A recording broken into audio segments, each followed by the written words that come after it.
নমস্কার, জীবন পাতা চ্যানেলের আরও একটা নতুন ব্লগে আপনাদের সবাইকে ওয়েলকাম। বাবার বাড়িতে এসেছি, আজকে দ্বিতীয় দিন হলো। বিকেলবেলায় আমি, বৌদি, আমার দাদার ছেলে আর মন চারজনে মিলে বেরিয়েছি একটু পেছন দিকে রাস্তায় হেঁটে আসবো আর একটু চা খেয়ে আসবো। বৌদি বলল একটা দোকানে নাকি খুব ভালো চা বানায়। আজকে সকালে ঘুরতে গিয়ে যে রাস্তা দিয়ে বেরিয়েছিলাম এটা ঠিক তার পাশের রাস্তা। ডুয়ার্স মানেই জঙ্গল আর চা বাগান। চা বাগানের এলাকায় থাকি আর চা খাবো না তাই কি কখনো হয়? চলুন আশেপাশের প্রকৃতি দেখতে দেখতে চলে যাই আমরা চায়ের দোকানে। চায়ের দোকানে গিয়ে আবার কথা হবে।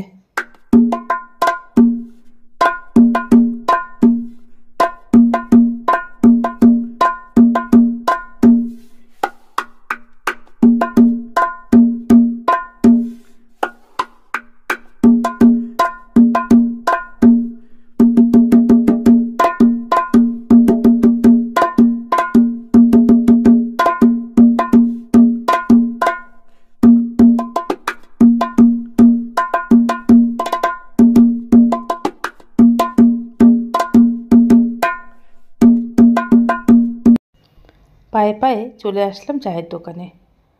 মাটির ভাঁড়ে চা দিয়েছে আর লাল নিয়েছিল লিট্টি, আর আমি আর বৌদি নিয়েছিলাম একটা করে বিস্কিট। সত্যি চাটা বেশ ভালোই ছিল, আর সাথে লিট্টিটা সেটাও বেশ দারুণ খাস্তা। চা খেয়ে বেশিক্ষণ আর বসিনি, বড্ড ভিড় হয়ে গেছিলো। এত ভিড়ভাড়টা আবার পছন্দ হয় না। তো আমরা চলে আসলাম একটা মোমোর দোকানে।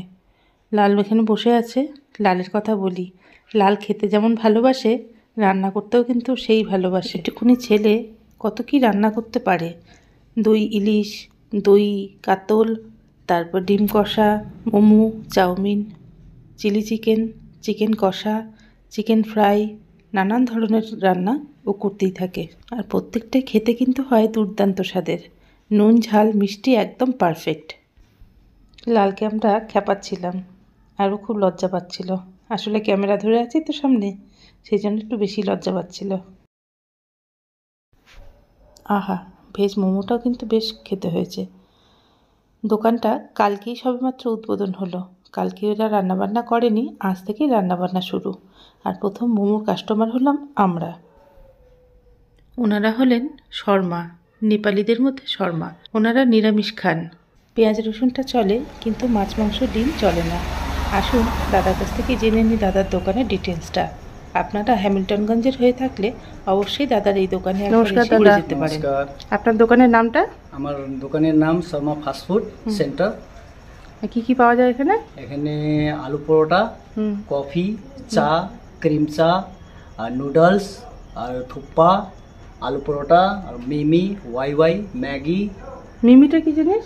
মিমি অন্যরকম, এরকম নেপাল মতন হবে। আচ্ছা আচ্ছা, নুডলসেরই প্যাকেট একটা মিমি নাম। এটা ওয়াই ওয়াই, মিমি মিমি নিয়ে এরকমই হয়? এরকমই হয়, আর অন্য কালার হয়। আচ্ছা আচ্ছা, টেস্ট আলাদা। আর সম্পূর্ণ ভেজ আপনাদের? সব ভেজ, পুরো ভেজিটেরিয়ান। আপনার শুধু পেঁয়াজ চলবে, রসুন পেঁয়াজ চলবে, আর কিছু চলবে না, আন্ডা পর্যন্ত চলবে না। আজকে ফার্স্ট ওপেন হলো আপনার দোকান? First opening. ভেতরটা দেখিয়ে নিই। সবচেয়ে বেস্ট, আগে থেকে একটু লুক ভালো। এই যে প্রথম মোমো কাস্টমার।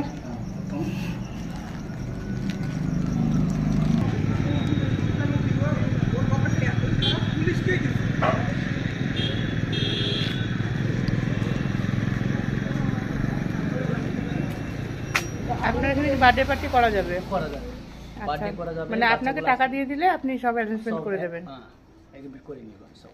আচ্ছা, কিন্তু রাত্রে কখন লাগবে মোটামুটি 3-4 ঘন্টা আগে আমাকে বলতে লাগবে। মালটা রেডি করতে লাগবে, সুন্দর করে রেডি করতে লাগবে। এরকম করে তো হবে না, মানে খাওয়ার টেস্ট হইতে লাগবে। আমার সামান একটু টাইম লাগবে একটু, কিন্তু মানে আপনাকে 3-4 ঘন্টা আগে বলতে হবে। 3-4 ঘন্টা আগে, যেরকম 4 বাজে 5টার সময় লাগবে, বিকালে সকালে 9টা 10টা 11টা বললে হয়ে যাবে। আপনি জোগাড় করে নেবেন। মোমো একটু টাইম লাগবে, আর এই সব টাইম লাগবে না। আচ্ছা, আপনারা যারা হ্যামিল্টনগঞ্জের বাসিন্দা অথবা হ্যামিল্টন ঘুরতে যাবেন, আপনারা অবশ্যই এই দাদার দোকান ভিজিট করুন। খুব ভালো ব্যবহার ওনার, এবং খাবারের মানও অত্যন্ত ভালো। সকাল 6টা থেকে রাত্রি 9টা পর্যন্ত ওনার দোকান খোলা থাকে। এছাড়া উনি ছোটোখাটো বার্থডে পার্টিও অ্যারেঞ্জ করে থাকেন। আগে দোকানঘর ভাড়া নিয়ে উনি দোকান চালাতেন, এখন নিজস্ব দোকান খুলেছেন। আরও অনেক সুন্দর করে দোকানটাকে সাজিয়ে তোলার পরিকল্পনা আছে ওনার। এরপরে আবার যেদিন ওনার দোকানে যাব সেদিন হয়তো দেখব আরও নতুনভাবে সেজে উঠেছে দোকানটি। এই শুভকামনাই রাখি আপনার দোকানও সুন্দরভাবে চলুক, আর আমরাও যেন হ্যাপি কাস্টমার হয়ে থাকি আপনার। দেখতে দেখতে সন্ধে হয়ে গেল, এখন বাড়ি ফিরি। দেখুন স্টেশনটা কি সুন্দর লাগছে। এখান থেকে বাড়ি অবধি যেতে লাল কিছু কথা বলেছিল, সেগুলো আমি রেকর্ডিং করেছি। আপনারা দেখুন, বেশ মজা লাগবে। ফাস্ট ফরওয়ার্ড করে দিচ্ছি একটু। হ্যালো গাইস, এটা হলো হ্যামিল্টনগঞ্জের স্টেশন। এখানে এই দুটো বড় বাড়ি দেখতে পাচ্ছেন, এই দুটো বড় বাড়ি হলো আকাশ মামার একজন, এই সাইডেরটা আকাশ মামার, এইটা অংশুদার। এই বড় যেটা আছে এইটা আমাদের এই রেল লাইন পাড়ের সবচেয়ে বড় লোক বাড়ি, নাম হলো গোপাল গোপাল গোপাল ভবন। আর এইটা হলো আমাদের বাড়ি, তুষার ভবন। তুষার ভবন, এইটা আমাদের স্টেশন। উল্টা আছে স্টেশন, এটা আমাদের শেড। এখানে একটা দেওয়াল তৈরি করে দিয়েছে সরকার, জানিয়ে দিল সরকার না রেল থেকে, রেল সরকার। এখানে পানি টপ করে ফ্লোরিং আছে, ভুটিয়া ভুটিয়া লাইট হচ্ছে। মাঝে মাঝে ফটো তুলে যাচ্ছে নাকি? ওখানে জল ওয়েস্ট হচ্ছে, হ্যাঁ ট্যাপ ট্যাপ করে জল পড়ছে। এই যে কত জল বয়ে গেছে। আমাদের এখানে জল অনেক অপচয় হয়, জলটা করা যাবে না, ওটা খুললে আর খুলবে। একটু কমেছে, এক্সকিউজ মি দেখেন, দাও আমি ধরছি। এখন আমরা যাচ্ছি বাড়িতে। এই যে মা নেমে গেল, ওই যে দিদি চলে গেল, এবার পিয়া নামলো, এবার আমিও নেমে গেছি। এবার আমরা যাচ্ছি। দেখুন রাত্রেবেলা আমাদের স্টেশন কত সুন্দর লাগে দেখতে, খুব সুন্দর লাগে। ওইখান থেকে এত পর্যন্ত। এবার আমি যাচ্ছি। এখন রাত্রি 9টা মতন বাজে। বাড়ি আসার একদিন পরেই রাতে কাজু আর ছেলেকে নিয়ে হাজব্যান্ড চলে এলো হ্যামিল্টনগঞ্জে। আর দেখুন ঘরে এসেই তিনজনে বসে পড়েছে এক জায়গায়। পোপো আবার লাল দাদাকে ভীষণ ভালোবেসে গিফট এনে দিয়েছে, ক্যাডবেরি, নিজের হাতে র্যাপ করে, আর সাথে এনেছে কাগজের একটা আংটি।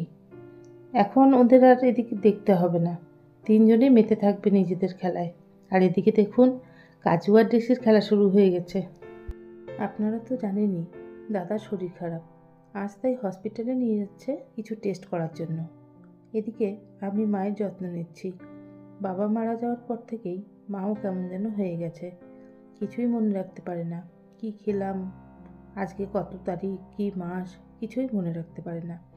মাঝে মাঝেই ভুল বকে, মাঝে মাঝে তো পরিস্থিতি অনেক খারাপ হয়ে যায়। তবে কি জানেন তো, শান্তি একটাই, আজকালকার কিছু কিছু সংখ্যক ছেলে বউর মতন আমার দাদা বৌদি নয়। অনেক যত্নে রেখেছে মাকে, ভাবলেই ভালো লাগে। বৌদি একজন বাইরের মেয়ে হয়েও আমার থেকে বেশি যত্নে রেখেছে আমার মাকে। বৌদি তুমি অনেক ভালো থেকো, এভাবেই আগলে রেখো তোমার সংসারকে আর সবাইকে। এখন দেখি দাদার রিপোর্ট কী আসে, চিন্তায় থাকবো। আজ তো আমাদের বেরিয়ে যেতে হবে, ফিরে আসবো আরেকটা নতুন ব্লগ নিয়ে। সবাই ভালো থাকবেন, আজকের মতো টাটা।